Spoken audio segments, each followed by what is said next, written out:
This article is reprinted by permission from nextavenue.org.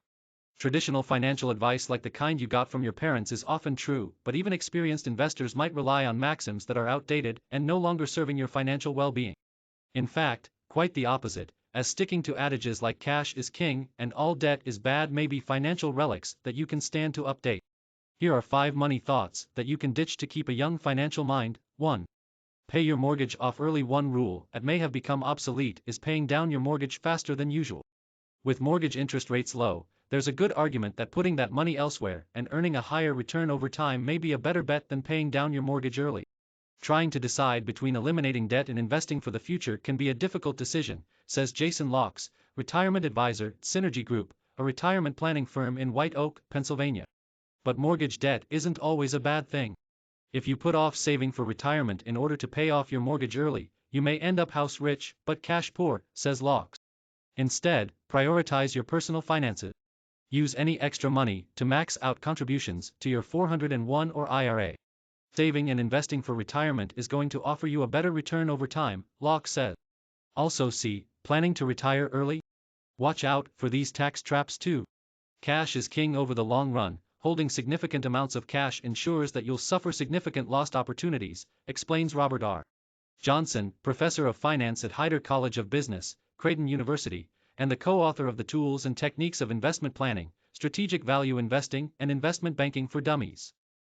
He explains that when it comes to building wealth, you can either sleep well or eat well. If you invest conservatively, you sleep well because of little volatility. But it doesn't allow you to eat well because your account won't grow large enough to keep you well fed. Read, I'll be 65 soon, have $320,000 in retirement savings and a paid-off home, but am $46,000 in debt. Should I take more money out of my investment?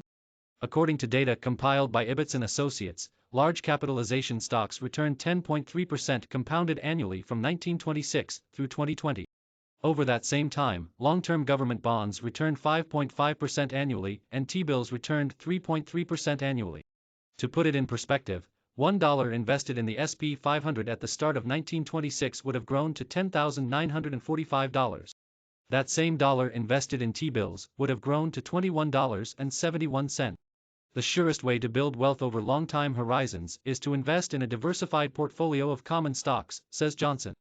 3. You must have a financial advisor. 20 years ago, if you had disposable income, you gave it to a financial advisor, who invested your money into safe, boring vehicles earning roughly 7% to 10% a year, explains Stefan von Imhof, CEO of Alts.co, one of the world's largest alternative investing community. Today, retail investors are increasingly shunning financial advisors and managing investments themselves. Imhof explains that a decade ago, 57% of households with $500,000 plus in net worth and a prime earner under 45 years old had an investing style considered mostly self-directed. By 2019, that number has shot up to 70%. New generations are self-educating and taking on higher levels of risk to get higher returns, says Imhof. They look to invest in alternatives, which usually aren't an option with mainstream advisors, he says.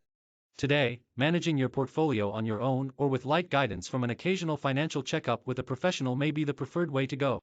Also read, what 401 and IRA critics are missing. 4.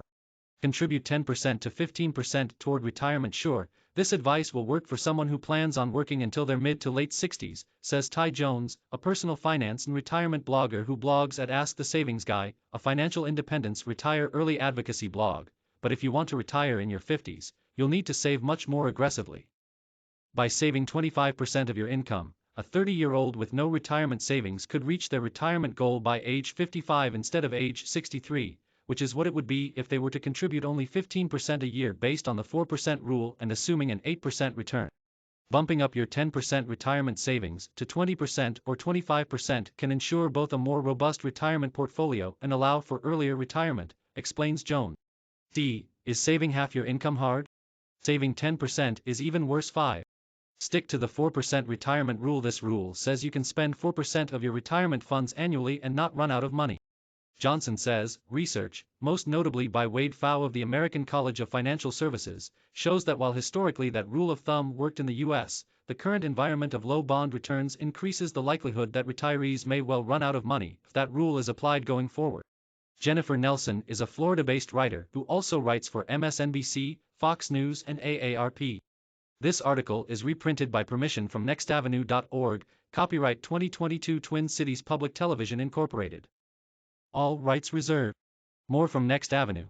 For people to never take financial advice from how to earn more on your savings safely. I bonds 8 key money moves after paying off your mortgage.